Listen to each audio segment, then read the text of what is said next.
Bonjour Eric. Bonjour. Merci d'avoir fait le déplacement depuis Besançon jusqu'ici dans le studio à Paris pour répondre à mes questions. Ça va ? Ça va. Merci de m'avoir invité. Ah non, avec plaisir.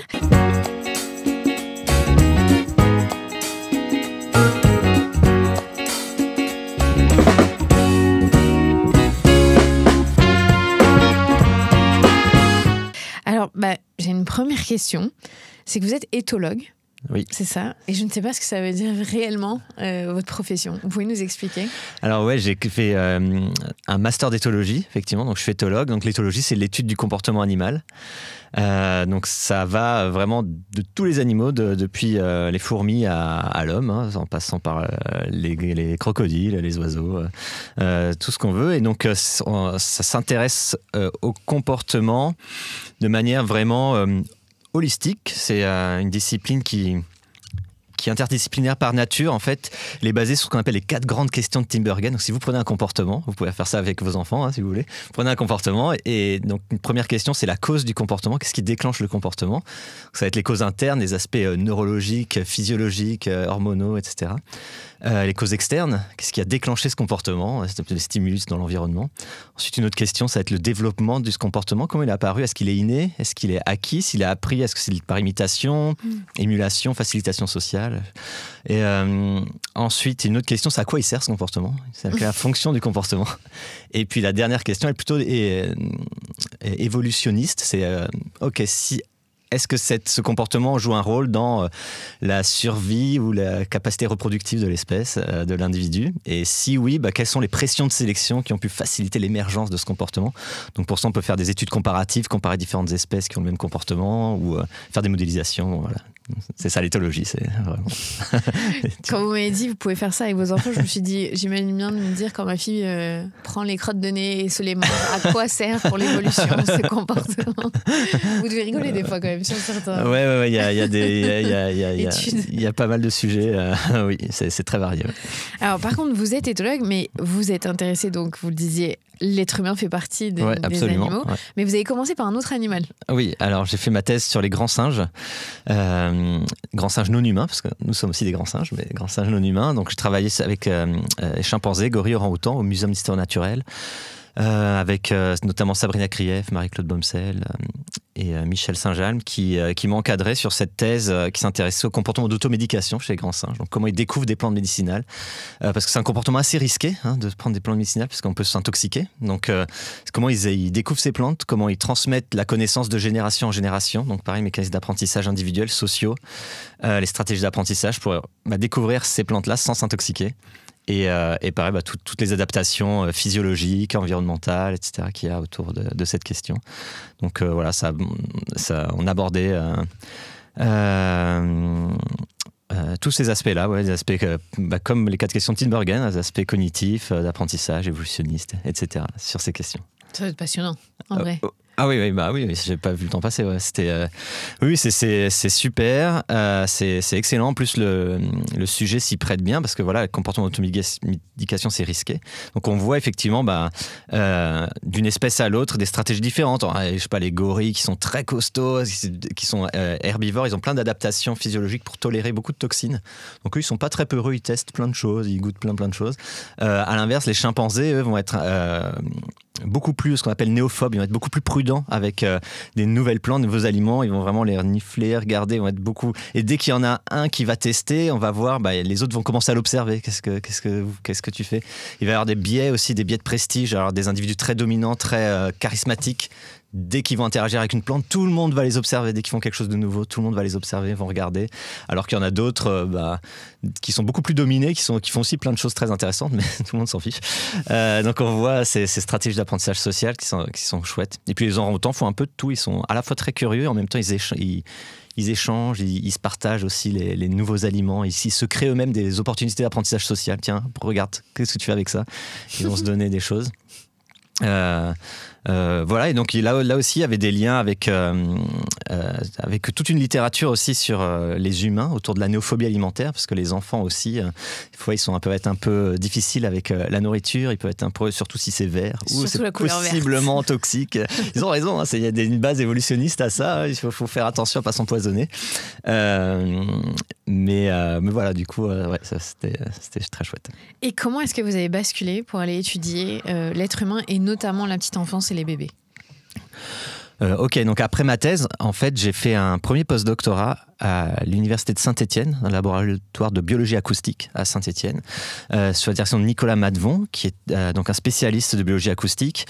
Et à ce moment-là, il lançait un projet de recherche. Donc c'est un labo, il s'intéresse aux informations véhiculées par les sons dans le règne animal, c'était plutôt de l'éthologie, vraiment. Et ils avaient des projets sur les crocodiles, sur les oiseaux, sur les phoques, les hyènes, enfin bref, plein de projets comme ça. Et ils démarraient un projet autour des chimpanzés, des bonobos, chez les grands singes. Donc, sur les informations véhiculées par les vocalisations, en particulier des bébés chimpanzés bonobos. Donc, ils ont voulu voir dans la littérature scientifique qu'est-ce qu'on savait de ces vocalisations. Alors, chez les chimpanzés bonobos, il n'y avait pas grand-chose. Ils se sont dit, qu'est-ce qu'on sait chez les plus proches cousins des chimpanzés des bonobos, c'est-à-dire les humains. Ils ont regardé la littérature scientifique chez des vocalisations humaines, et là, il y avait vraiment pas grand-chose. On connaissait mieux le chant des canaris que les vocalisations des bébés à ce moment-là. Il y avait, parce que la biologie acoustique, il y a un aspect un peu... c'est des biologistes qui travaillent beaucoup en collaboration avec des physiciens aussi pour l'analyse des sons, tout ça. Et donc, c'est des domaines où les psychologues de l'enfant sont pas tellement aventurés. Donc ils ont vu ça, donc ils ont démarré aussi un projet de recherche autour des vocalisations humaines. Donc ils ont lancé ce gros programme de recherche, vocalisation chimpanzés, bonobos et humains. Et donc moi je suis arrivé pile à ce moment-là. J'étais censé bosser sur les chimpanzés bonobos, et puis ils m'ont demandé aussi si ça m'intéressait de participer à l'étude aussi sur les bébés humains.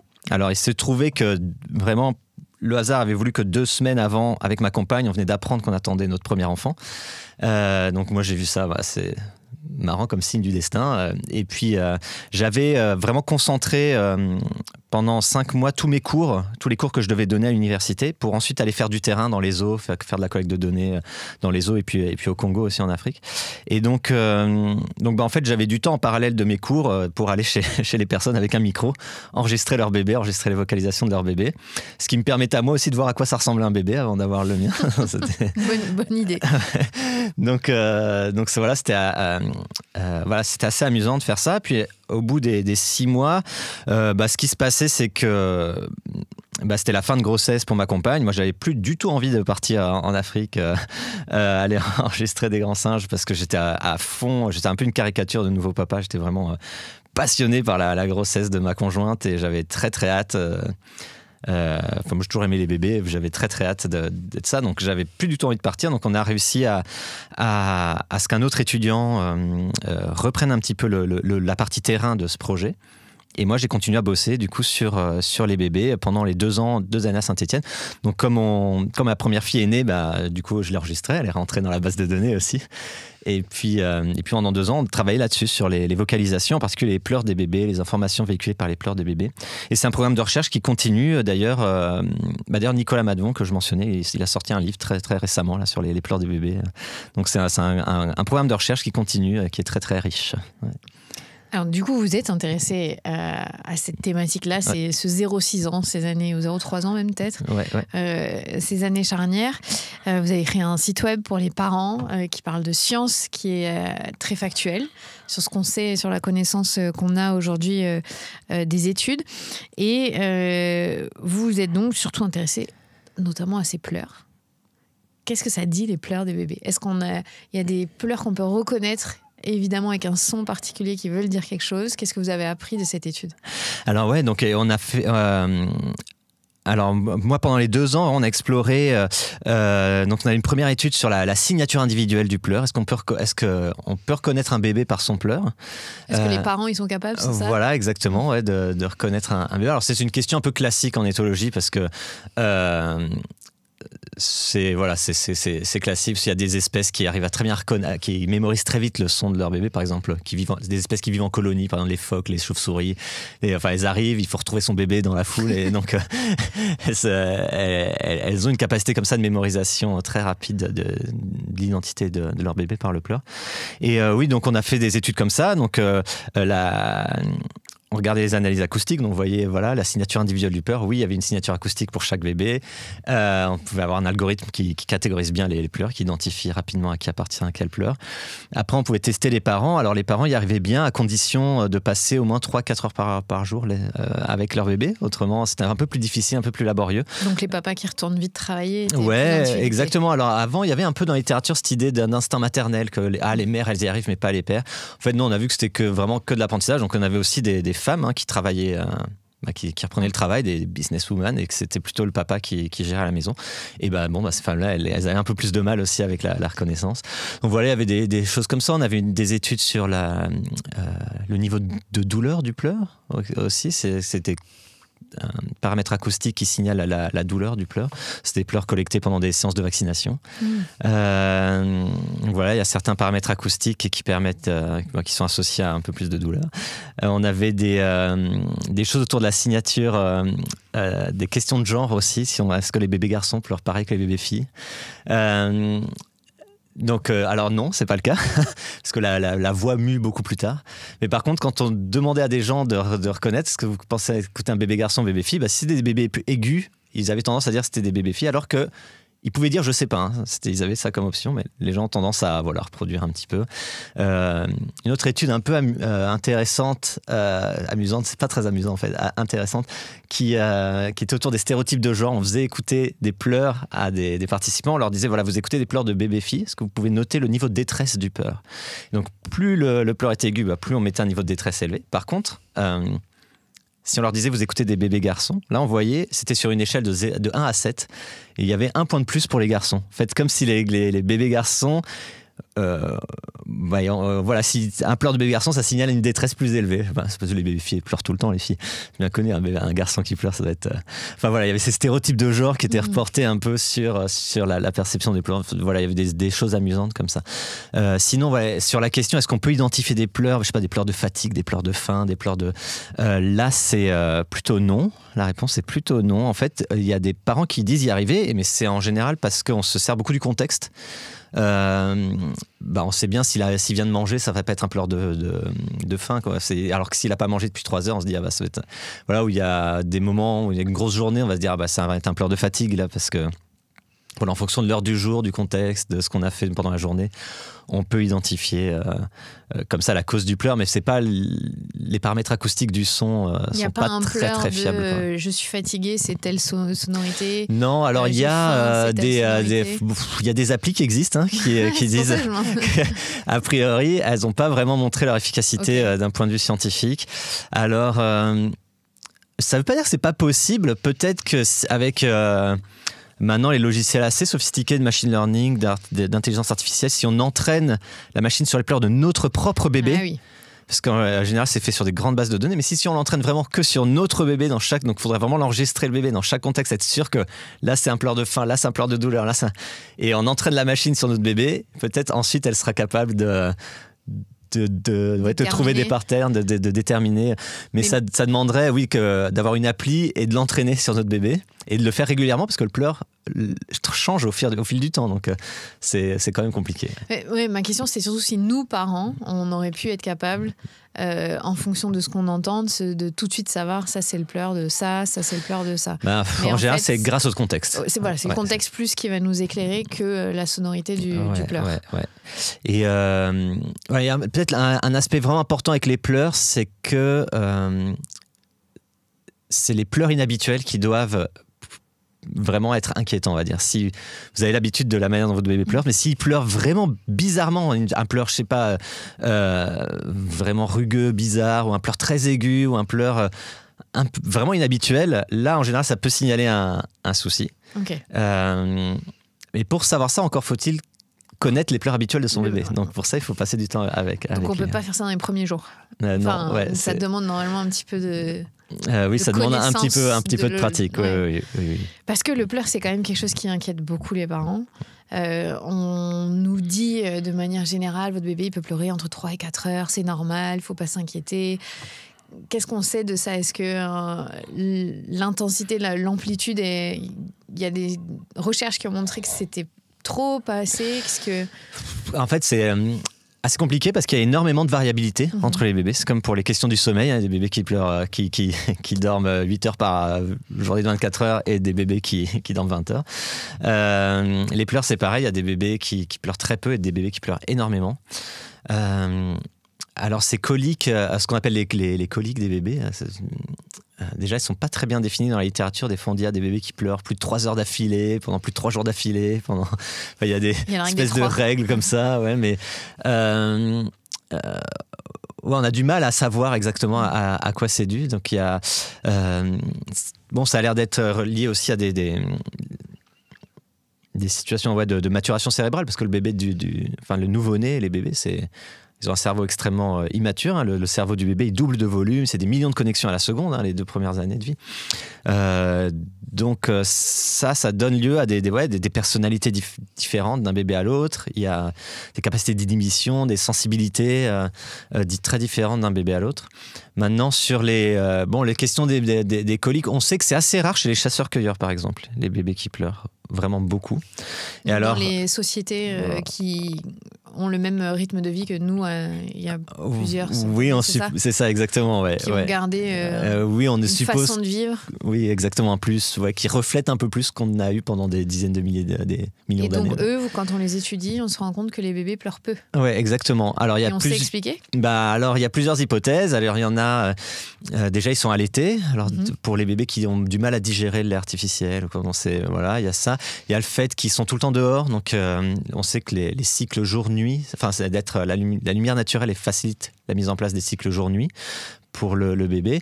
Il y a le fait qu'ils sont portés aussi tout le temps, ils sont tout le temps en portage, donc ils sont nourris à la demande, donc ils n'ont même pas le temps vraiment de pleurer, parce que dès qu'ils commencent à gigoter un peu parce qu'ils ne sont pas bien, ils sont pris en charge. Donc en fait, ils n'apprennent pas à pleurer. À décharger, comme nous on a là. Oui, c'est ça, ouais.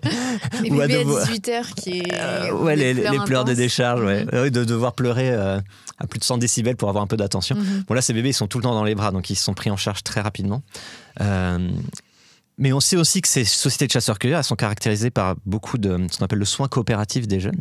Donc, en fait, dans toute une histoire évolutive, la mère qui s'occupe seule de ses enfants, c'est un truc bizarre, quoi. Tout le monde prend en charge les enfants. D'ailleurs, des anthropologues qui ont montré ça dans plein de sociétés, de l'anthropologue Karen Kramer qui montrait ça, où elle s'amusait à mesurer le temps que chaque bébé passait avec les différents membres du groupe dans plusieurs sociétés de chasseurs-cueilleurs. Et on avait donc pratiquement toutes 50% avec la mère.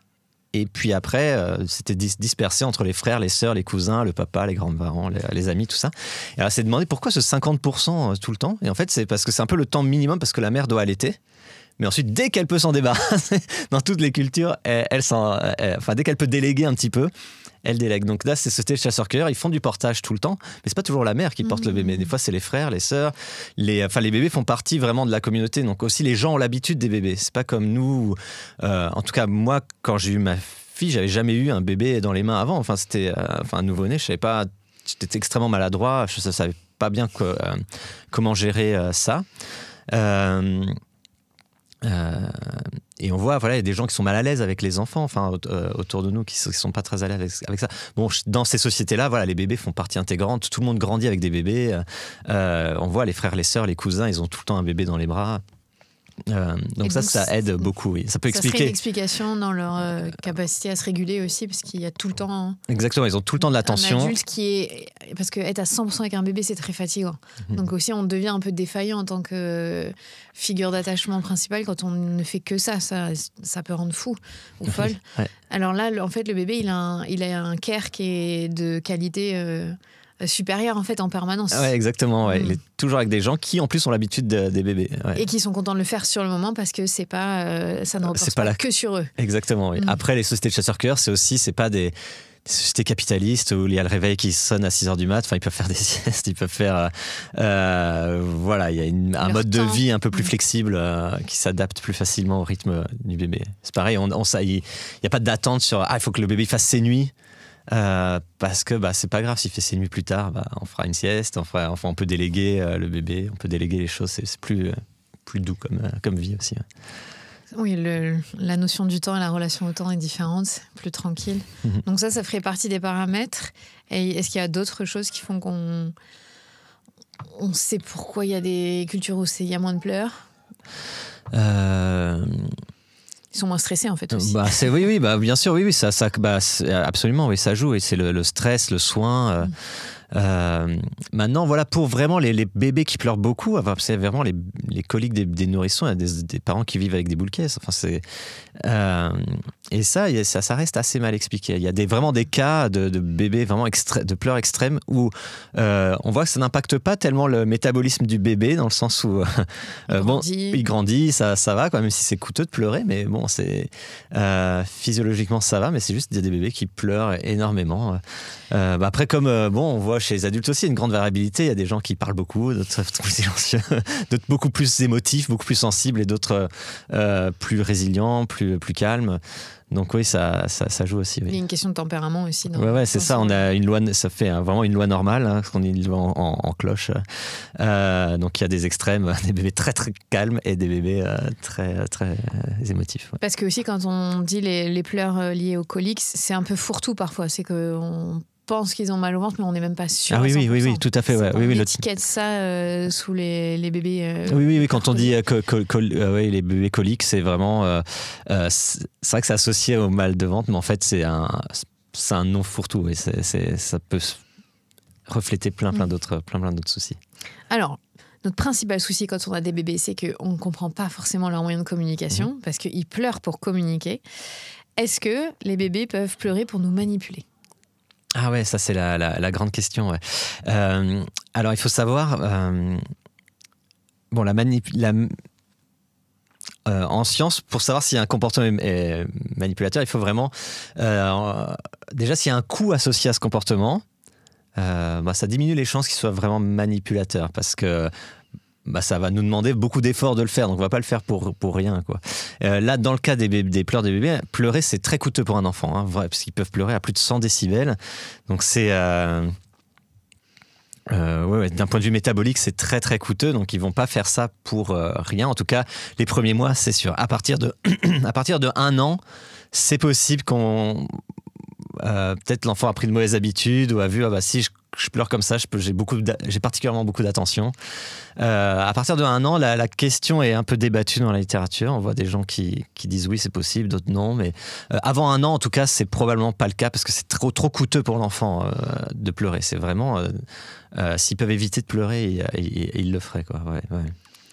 Et ça veut dire quoi, prendre une mauvaise habitude pour un enfant? Parce qu'à 1 an, j'ai du mal à voir qu'ils auraient la capacité de se dire si je fais ça, je vais avoir ça en retour. C'est quand même un sacré raisonnement, non?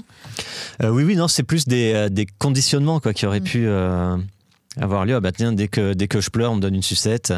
Je vais pleurer. Ça, si on donne un truc sucré à l'enfant, ou dès que je pleure, j'ai un écran. Super, je vais. Donc c'est c'est pas forcément réfléchi comme tel, mais c'est des conditionnements précoces, qui peuvent avoir lieu, qui sont débattus à partir de 12 mois, on va dire, mais avant, c'est pas le cas, avant 1 an. Et comment on fait, nous, en tant que parents, pour se rendre compte qu'on a généré un cercle, pas vicieux, mais où on a généré ces pleurs-là au final, parce qu'il a appris à communiquer comme ça. Est-ce que c'est possible de détecter au son du pleur aussi, de se rendre compte de ça, ou... Bon, déjà, oui, voilà, c'est vraiment un pleur inhabituel, ça doit alarmer. Donc, si c'est pas des pleurs inhabituels, si votre enfant il a 2 ans, 3 ans et qui chouine, vous pouvez... après, c'est toujours délicat cette question, parce qu'il peut y avoir un vrai souci. Donc, la première chose, il vaut mieux consulter un pédiatre et en discuter avec son pédiatre. Il va pouvoir vous dire s'il y a un vrai problème de santé ou pas. Et s'il n'y a pas de problème de santé, que vous êtes vraiment épuisé, il y a des méthodes pour La méthode de laisser pleurer le bébé, par exemple. Ça, c'est une méthode assez controversée. Est-ce qu'on est capable de laisser pleurer le bébé le soir Moi, c'est trouvé ma première fille, pendant vraiment les 2 premières années, c'était l'enfer pour se coucher. Elle était adorable la journée, mais ça l'intéressait pas de dormir. Elle faisait pas de sieste, elle dormait pas. Je sais pas, ça l'intéressait pas. Elle se réveillait tout le temps la nuit. Et c'était vraiment très très dur. On a essayé de faire donc cette méthode de laisser pleurer. Voilà, on laisse et puis elle va apprendre que ça sert à rien de pleurer le soir. Et puis arrêter de prendre cette habitude. Bon, personnellement, on n'a pas du tout réussi à le faire. On réussit à tenir un quart d'heure et encore. C'est beaucoup déjà. Et c'était horrible. Maintenant, il se trouve que dans la littérature, pour des cas vraiment extrêmes où des parents sont épuisés, tout ça, donc il y a des pédiatres qui ont conseillé ça parce qu'il se trouve que c'est efficace en fait. Ils ont montré, au bout de 4 jours, voire 1 semaine pour les pires. Donc des fois, ça s'empire un petit peu, l'enfant il pleure encore plus, mais très vite, il va apprendre, le soir, ça sert à rien de pleurer. Puis, en plus, c'est coûteux en énergie, donc au bout d'1 semaine, il va plus pleurer. Donc ça fonctionne. Mais effectivement, il faut tenir bon, c'est pas simple. Et ces bébés pour lesquels on a fait ce genre de traitement, il y a quelques études qui ont suivi ces bébés, il n'y a pas de problème d'attachement, il n'y a pas de problème de développement cognitif, social par la suite. Donc, a priori, ça n'a pas une conséquence très forte sur le développement des bébés, même si c'est ça paraît extrêmement... à l'inverse de ce qu'on voudrait pour notre enfant, de le laisser seul avec sa détresse et son... Ah, absolument, oui. Alors voilà, ça, c'est les études qui disent ça, qui ont mesuré ça sur des dizaines de bébés pour lesquels, c'était dans des cadres très spécifiques, mais vraiment, les parents étaient au bout du rouleau et le pédiatre avait... on sait que ça fonctionne. Maintenant, il y a d'autres méthodes plus douces pour à faciliter le sommeil des bébés, la gestion des pleurs, en particulier le soir et la nuit. Donc, il y a le fait de faire des routines le soir, de masser le bébé aussi le soir. C'est pas mal de le nourrir le plus tard possible, quitte même à le réveiller à 23h pour lui donner un gros biberon de lait et puis le recoucher. Comme ça, au moins, il va pas se réveiller parce qu'il a faim et on est tranquille pendant quelques heures. Il y a le fait de laisser pleurer, mais 2-3 minutes. Parce qu'en fait, 2-3 minutes avant d'intervenir. Ouais, c'est plus le fait qu'on des fois on est trop réactif. Ouais, c'est ça. On laisse pas l'enfant se rendormir ou avoir... Exactement, parce que ça peut arriver que les bébés aient le sommeil agité. Donc ils peuvent des fois juste chouiner un petit peu. Et en fait, c'est juste entre 2 cycles de sommeil, ils vont chouiner un petit peu, mais si on attend 2-3 minutes, ils vont se rendormir tout seuls. Aussi, il y a une étude assez intrigante où ils ont filmé des bébés qui dormaient avec des caméras infrarouges. Et donc, ils ont comparé des bébés qui font leur nuit avec des bébés qui font pas leur nuit. Ils ont vu que Vous mettez des guillemets dans le fond. Je dis aux gens qui regardent et qui ne voient pas. Qui font leur nuit. Oui, déjà, dans la littérature, on considère qu'un bébé fait ses nuits quand il dort plus de 5 heures d'affilée. Et 5 heures d'affilée, moi je suis un gros dormeur, c'est pas assez. Mais en tout cas, si votre bébé fait 5 heures d'affilée, vous pouvez dire qu'il fait ses nuits. En tout cas, ces bébés-là, ils ont constaté qu'ils se réveillaient aussi souvent que les autres, que les bébés qui faisaient pas leur nuit. Sauf qu'ils ont appris à se calmer tout seuls. Ils ont des petits rituels de réconfort. Ils vont soit gigoter un petit peu, prendre leur pouce, secouer leur tête. Enfin, je sais pas, ils vont trouver des choses pour s'auto-réconforter. Et donc le fait d'attendre 2-3 minutes avant d'intervenir, ça leur donne l'occasion d'expérimenter un peu avec des petits rituels de réconfort, aussi de se rendre compte que c'est pas dramatique si la maman arrive pas tout de suite ou papa arrive pas tout de suite. On peut attendre 2-3 minutes dans le noir, il se passera rien. Et voilà, donc ça, il y a des études qui montrent que ça fonctionne bien et c'est moins radical que de tenir bon pendant 1 heure, 2 heures, 3 heures à laisser pleurer un bébé, moi personnellement j'y arrivais pas du tout. Mais voilà, ça peut être bien, ouais. Et puis, on le disait en off avant que ça commence l'interview, il y a aussi une question de tempérament. On a des enfants pour qui ça va être juste facile de se rendormir tout seul parce qu'ils sont sécurisés, parce que ils sont plus résilients, vous le disiez, ou faciles, et d'autres pour qui c'est très difficile d'être loin du parent. Ah ouais, absolument. Donc ça, c'est... c'est montré chez les humains, il y a une base génétique au trait de personnalité, c'est assez héritable. Donc évidemment, il y a l'environnement qui joue, mais il y a aussi une base génétique, donc des gens vont être plutôt plus sensibles, plus émotifs, et d'autres personnes beaucoup plus calmes, beaucoup plus résilientes. Donc ça se reflète chez les bébés absolument. Donc on le voit, il y a des bébés qui dorment 8 heures... qui ont besoin que de 8 heures sur 24 heures, réparties sur les 24 heures, comme ma fille, où il y avait quelques heures la journée, quelques heures le soir et la nuit. Et d'autres bébés qui vont dormir 20 heures. Et oui, ça joue. Ouais. dans le courant de mettre en avant le maternage, le proximal, d'être très proche de son bébé, de ses besoins, d'être à l'écoute. C'est souvent cité le fait que nous sommes des mammifères, que les mammifères mettent pas leur bébé loin d'eux pour dormir, que tout le monde dort ensemble. Est-ce que c'est la réalité chez les grands singes? Est-ce que ça se passe comment, eux, le sommeil? Ah ouais, bon, c'est compliqué. Notre espèce est très particulière avec les bébés et la parentalité. Alors, chez les grands singes, effectivement, tout a l'air un peu plus facile. Déjà, l'accouchement est beaucoup plus simple. Ils ont un bassin très très large et les nouveau-nés ont une tête beaucoup plus petite. Donc il n'y a pas de mortalité à l'accouchement dans les os. Les accouchements se font tout seuls. Il n'y a pas de mortalité ni de l'enfant ni de la mère. Alors que chez les humains, la période pré-industrielle, c'était une femme sur 10 qui mourait à l'accouchement. Donc c'est beaucoup plus compliqué. Et ensuite, effectivement, ils les gardent avec eux. Ouais, ils sont en proximité avec leurs parents, mais parce qu'il y a aussi de la prédation. Enfin, on ne peut pas faire n'importe quoi dans la jungle, donc on ne peut pas les mettre ailleurs. Il faut qu'ils restent en sécurité, les bébés. Cela étant dit, voilà, chez les autres grands singes, les bébés sont autonomes assez vite. Au bout d'1 an, ils se crapahutent à droite à gauche. Au bout de 2-3 ans, ils sont pratiquement autonomes. Enfin, ils sont petits encore, mais ils peuvent bouger, grimper dans les arbres, etc. Chez les humains, c'est pas du tout comme ça. Chez notre espèce, on a... pour la petite histoire, donc, ce qui se passe au cours de l'évolution, ce qu'on observe dans les fossiles, c'est qu'avec l'émergence de la bipédie, on a notre bassin qui s'est rétréci de plus en plus, parce qu'il faut tenir debout. Et par contre, avec le développement de l'intelligence sociale, notre cerveau a de plus en plus grossi, notre tête a de plus en plus grossi. Donc ça, c'est ce qu'on appelle le dilemme obstétrique. C'est que voilà, il faut réussir à faire passer cette grosse tête par ce petit bassin, et ça pose des soucis. Après, notre tête, elle est malléable quand même. Voilà, exactement. Il y a plein d'adaptations qui permettent de faire ça. Donc déjà, on accouche, nos bébés sont beaucoup plus immatures que chez les autres grands singes. Donc le bébé, vraiment, quand il naît, il est aveugle, il est complètement dépendant totalement dépendant. Ouais.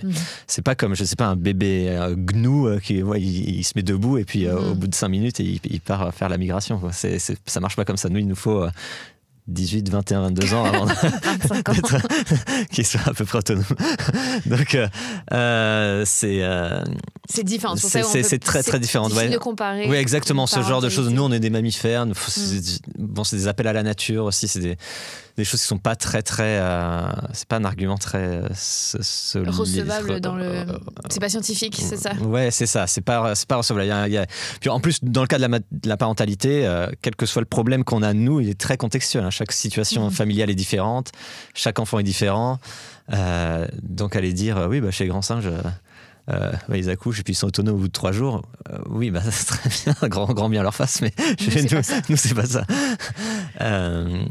Puisqu'on oppose souvent cette chose de vouloir rendre l'enfant indépendant très vite, de le faire dormir loin des parents, de lui apprendre à dépendre de lui-même et pas du parent, en disant ouais mais attendez, nous on est des mammifères, ça se passait pas comme ça ni avant ni chez les autres mammifères, donc c'est compliqué de faire cette corrélation là, on peut pas oui, absolument.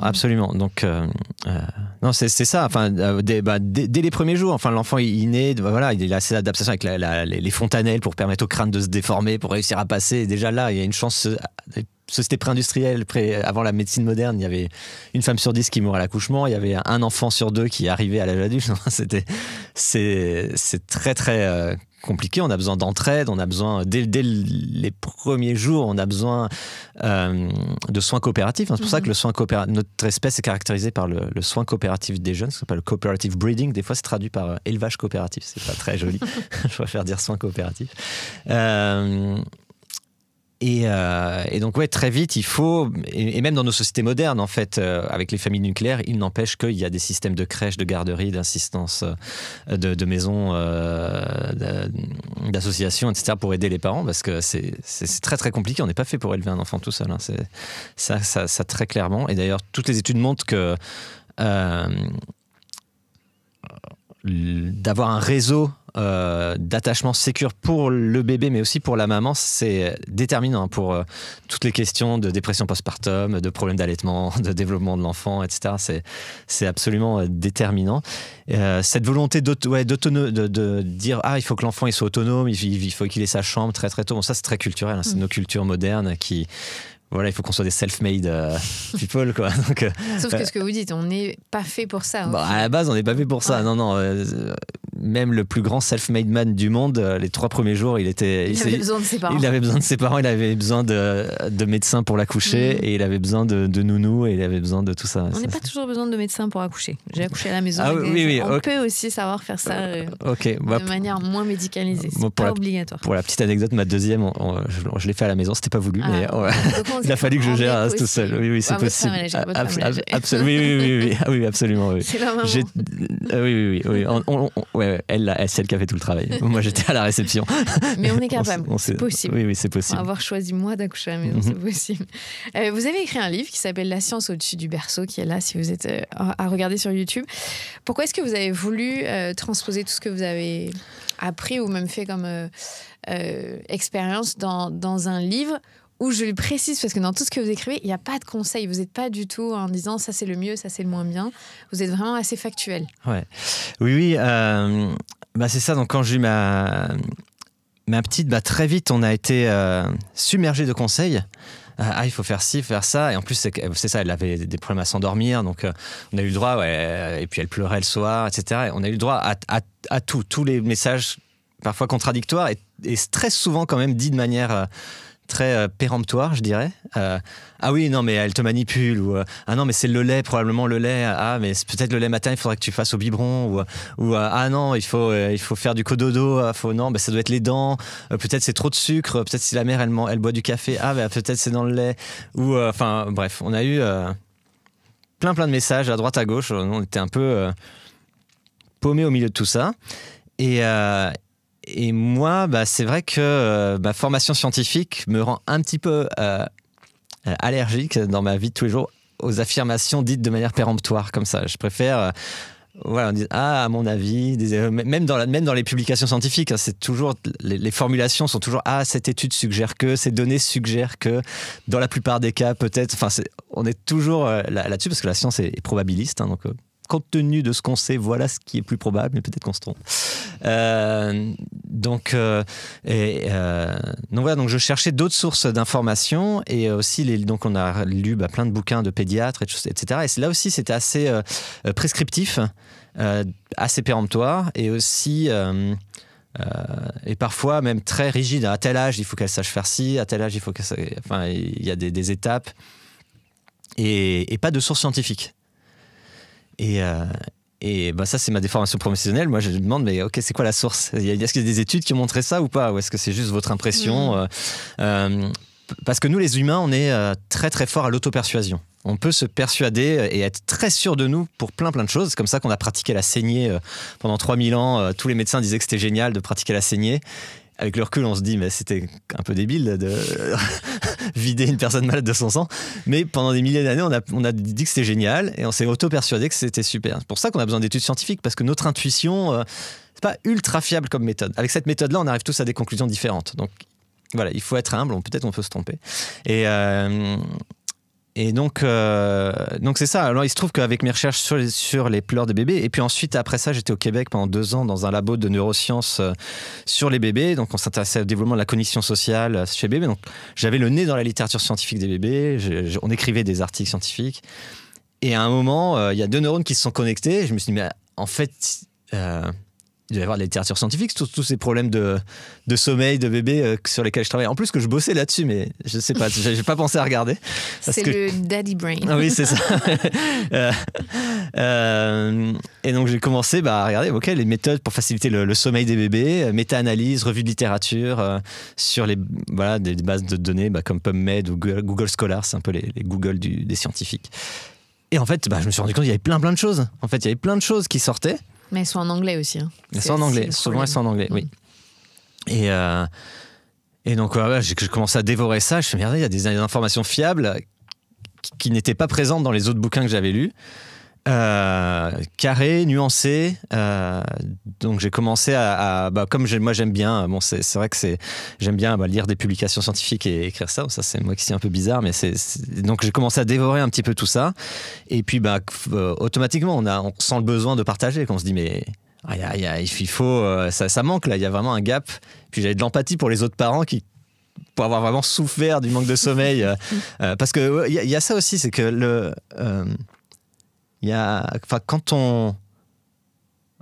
nous vraiment il y avait des semaines où on dormait pratiquement pas quoi, c'était de la torture et du coup on se chicanait un peu avec ma compagne. Je faisais des boulettes au travail, on sent ma vie me filait entre les doigts quoi. Je devenais extrêmement irritable et puis je perdais le contrôle complètement quoi. Et face à ça, on avait assez peu d'empathie finalement de la part de l'entourage. Les nouveaux parents, oui, vous dormez pas, on en rigole quoi. Alors qu'en fait, c'était horrible quoi. C'était vraiment une situation très très grave. Et on voit dans la littérature, des problèmes de sommeil avec l'arrivée des nouveaux bébés, ça favorise les accidents de voiture, les disputes du couple, les violences domestiques. Enfin, ça a des vraies conséquences dans la vraie vie des vrais gens, sur des vrais bébés aussi avec les bébés secoués, tout ça. Enfin.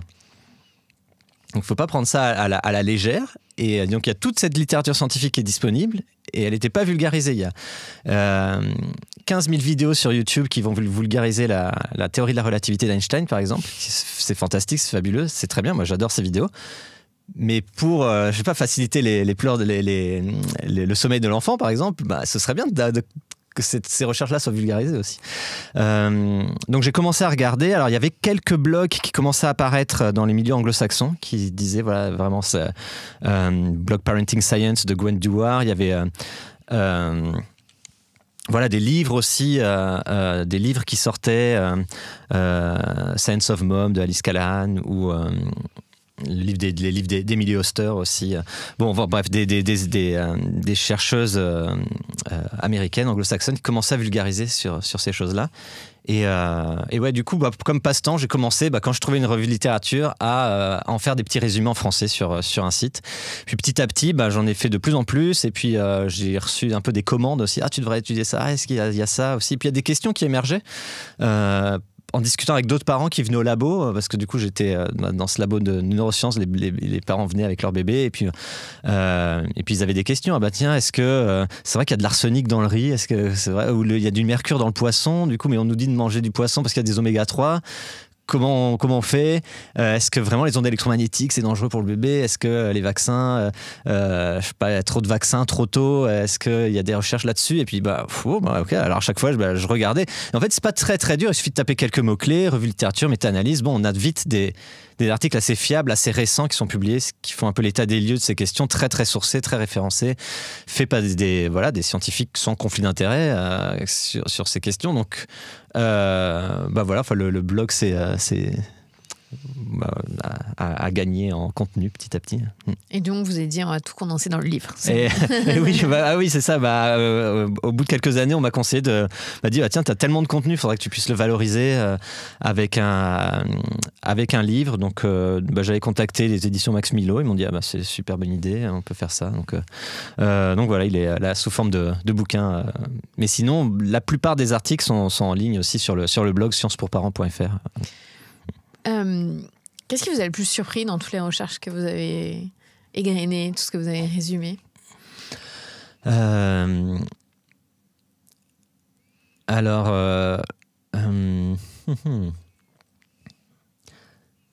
qui m'a surpris déjà, c'est la quantité d'informations qui est disponible et qui n'est pas vulgarisée pour les parents. Ça, c'est toutes les méthodes pour faciliter le sommeil des bébés.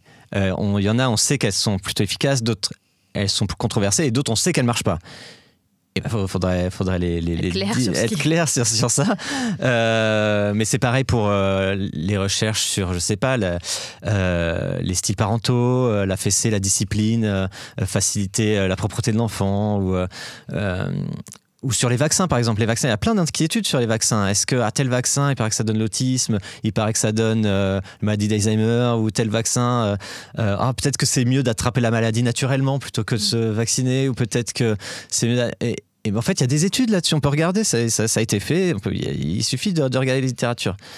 Et donc il y a plein d'inquiétudes qui n'ont pas lieu d'être, entre guillemets. Enfin, c'est... Parce qu'elles ont déjà été traitées et qu'on a oui, la réponse. c'est ça, ouais, voilà. Et on vit dans un monde qui est beaucoup plus axé sur la désinformation, ça en fait partie aussi, voilà, notamment autour du vaccin. Ouais. Alors voilà, il y a ça qui... alors ça, c'est vraiment dans mon activité de vulgarisateur qui m'a frappé, c'est que souvent les gens...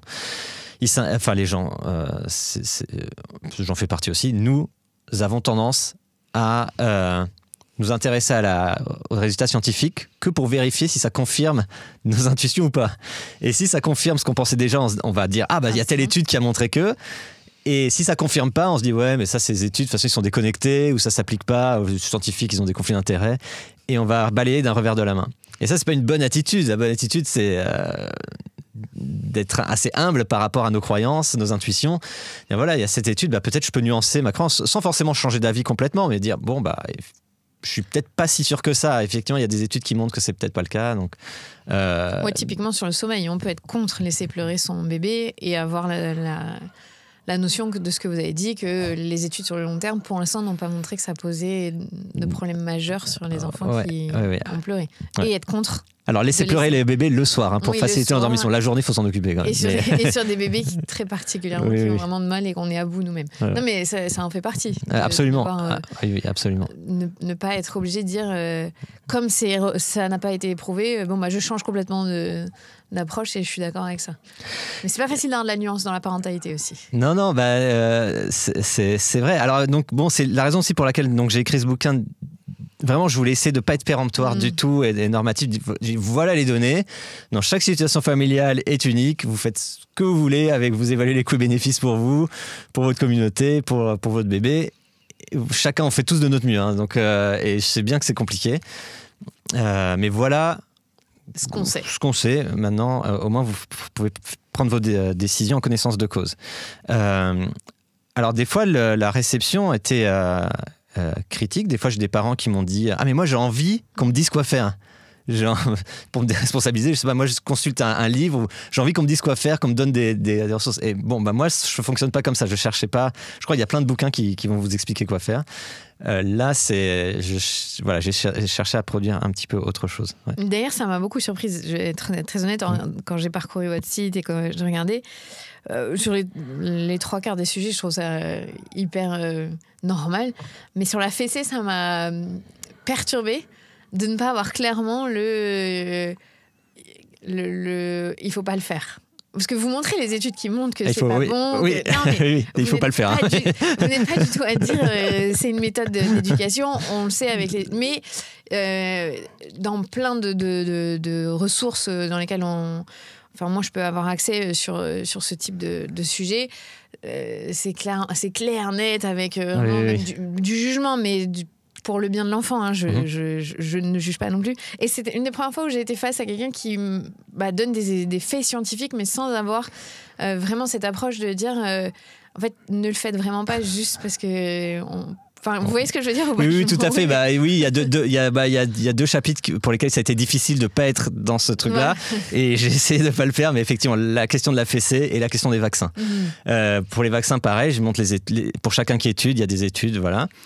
Donc, clairement, on aura tendance à être très péremptoire et dire il faut vacciner. Il faut vacciner. Alors, j'ai essayé de ne pas le faire, mais vraiment en lisant, mais sur la fessée, c'est pareil. Et pour la fessée, c'est pareil. Après, la fessée, c'est aussi particulier parce que des fois, dans le débat, en tout cas, que j'entends, la question, elle est... comment dire, un peu, pas politisé, mais dire que ça reflète un jugement de valeur, que ce serait, il y aurait des bobos un peu modernes qui veulent plus donner la fessée, alors que non, on a toujours donné les fessées aux enfants, il faut donner la fessée. On n'en est pas mort. Et on n'en est pas mort, voilà. Et en fait, c'est toujours ces arguments moralisateurs un peu qui sont mis en avant, mais en fait, il y a des données scientifiques. On regarde les enfants qui ont été tapés, qui ont eu des châtiments corporels, même occasionnellement. On voit bien sur le long terme, ils ont plus de chances d'avoir des problèmes d'anxiété, dépression, de régulation émotionnelle en tant qu'adultes. Et donc, il y a des études qui sont très claires là-dessus. Il y a d'autres méthodes pour obtenir la discipline aussi efficace que la fessée qui n'ont pas ces conséquences. Alors, comme mettre au coin, confisquer un jouet, confisquer un privilège.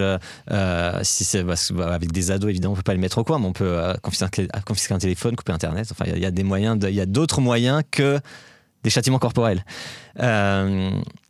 Et aussi, la plupart des les études montrent que la plupart des gens qui donnent la fessée à leur enfant, c'est pas parce qu'ils auraient tout testé et qu'il y a que la fessée qui marche, parce qu'il y a ça aussi des fois, il y a que ça qui marche. C'est souvent qu'ils ont reçu des fessées eux-mêmes, ou ils ont reçu des châtiments corporels eux-mêmes et ils reproduisent, quoi. Mais c'est vrai que je me rends compte dans mon entourage. J'ai jamais reçu de fessée et il y a des personnes dans mon entourage qui n'en ont jamais reçu. Du coup, c'est absolument pas un geste qu'on a envie de reproduire. Enfin, ça fait pas partie de notre.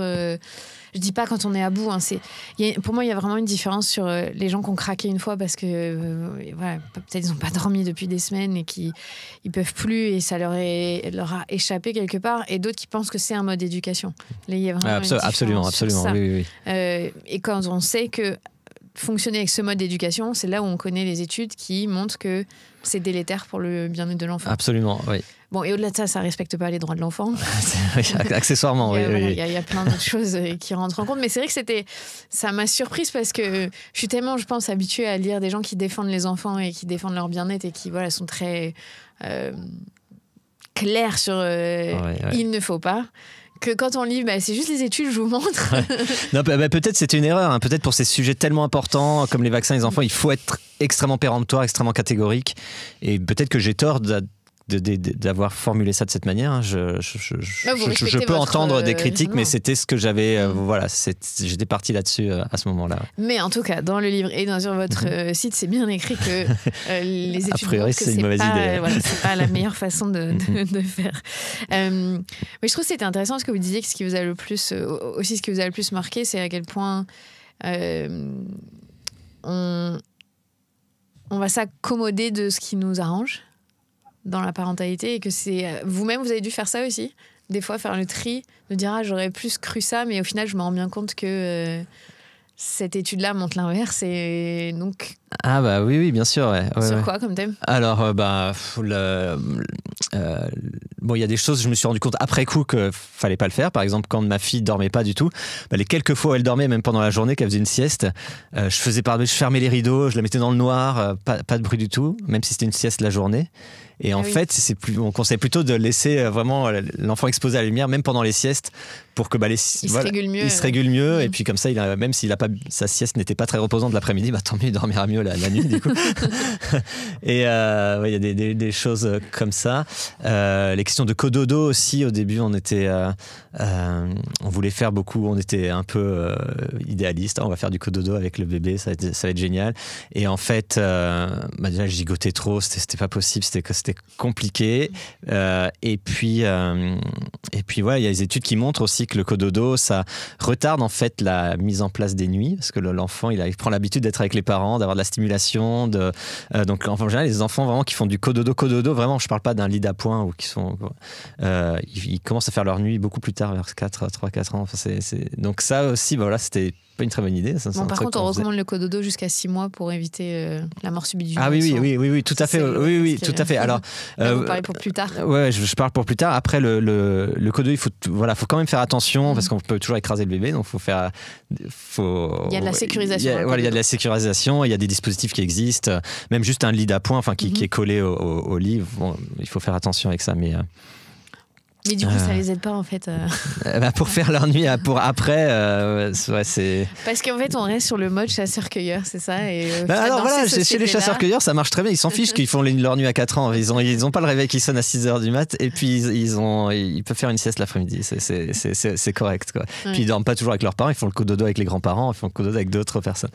Donc mais bon, notre espèce, elle a ça aussi, on est très culturel, donc on a une faculté d'adaptation très grande, donc il faut essayer de s'adapter à tous nos contextes. Donc vous voyez chez vous, si vous avez des grands-parents disponibles juste à côté, tant mieux, mais si on a... mais voilà, bon, c'est... Oui, notre situation, elle est assez particulière. J'ai une dernière question sur les bébés. Ça concerne les écrans.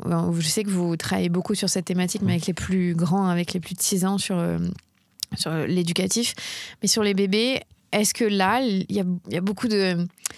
de controverses autour des écrans sur les 0-3 ans. Est-ce que toutes les études disent bien qu'entre 0-3 ans, puisque c'est la recommandation aujourd'hui, c'est néfaste pour les bébés, ou est-ce qu'on est encore dans une zone grise? Non. Donc, effectivement, la question des écrans, souvent, c'est est-ce que l'écran se substitue à une autre activité qui serait plus bénéfique pour l'enfant? Alors, avant 3 ans, c'est pas le cas. Avant 3 ans, les écrans... avant 3 ans, c'est toujours le cas. Les écrans vont se substituer à quelque chose de beaucoup plus intéressant pour l'enfant.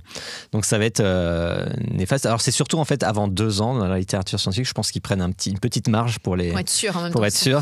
Et puis aussi, c'est comme pour l'alcool pendant la grossesse, c'est vraiment 0 écran, 0, parce que la notion de modérément, c'est très subjectif. Donc il vaut mieux dire 0, comme ça on prend pas de risque.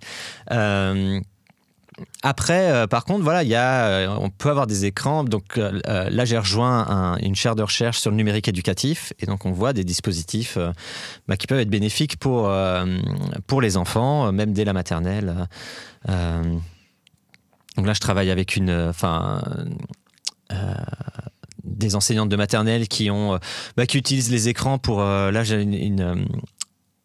une enseignante qui a une chaîne YouTube qui s'appelle La Maîtresse Parent Live, qui fait plein d'activités avec les maternelles, qui vulgarise beaucoup.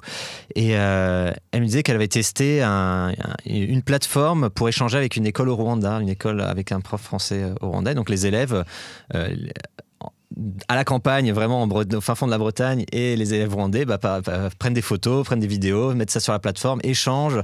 C'est une ouverture sur le monde complètement folle.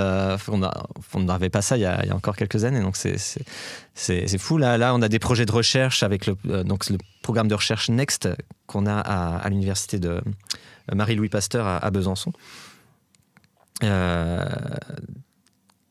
Qu'on mène actuellement, donc avec mes collègues Denis Pasco et Marie Mazerolles, où on a plein de dispositifs, même pour des jeunes, autour du geste d'écriture, par exemple. Il y a une application qui s'appelle Dynamilis, qui permet, les enfants commencent à écrire quelques lettres, quelques mots, et puis la tablette va analyser s'il y a des problèmes de dysgraphie, s'il y a des problèmes d'écriture. Est-ce que c'est un problème de pression du stylo? Est-ce que c'est un problème d'inclinaison du stylo? Est-ce que c'est un problème de vitesse d'écriture? Et en fonction de ça, elle va proposer des exercices adaptés pour travailler, vraiment personnalisés pour chaque élève. Voilà, donc le numérique, les écrans, ça regroupe plein de choses très très larges. C'est pas que la télé, c'est aussi tous ces nouveaux outils numériques qui sont développés et dont certains peuvent être intéressants, peuvent être bénéfiques. Mais avant 2-3 ans, a priori... Pas besoin, ouais. Donc on reste sur ces bonnes recommandations oui. du 0-3 ans, mais...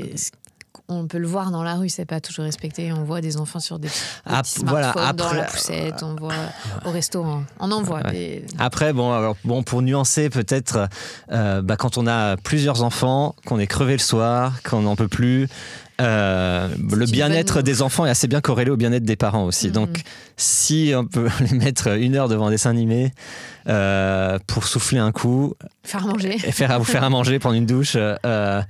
Voilà, ça va pas détruire leur cerveau pour toute la vie. C'est comme ça, ponctuel. Il y a une implication et les parents stimulent et sont dans l'interaction. Exactement. Ouais, tout à fait. Et même, même les écrans passifs pour des enfants plus grands. Alors avant 3 ans, 2-3 ans, mais même après, si vous regardez un film avec vos enfants, c'est très bien. Puis surtout si vous discutez autour du film, si ça nourrit d'autres interactions, et on peut passer un bon moment, et c'est très très bien. Donc il faut pas... Les écrans ne sont pas non plus le diable absolu. Ils font partie de nos vies. Mais il faut trouver le bon équilibre. C'est pas facile. Absolument, ouais. Merci beaucoup, Eric. Merci à vous. Merci de nous avoir éclairé sur toute cette science. C'est bien, c'est pas facile. Ça remet des fois en question. On se dit, ok, la science a dit, mais moi j'y crois. J'avais d'autres croyances. C'est ça que je trouve intéressant. Mais merci de nous avoir éclairé. Merci à vous.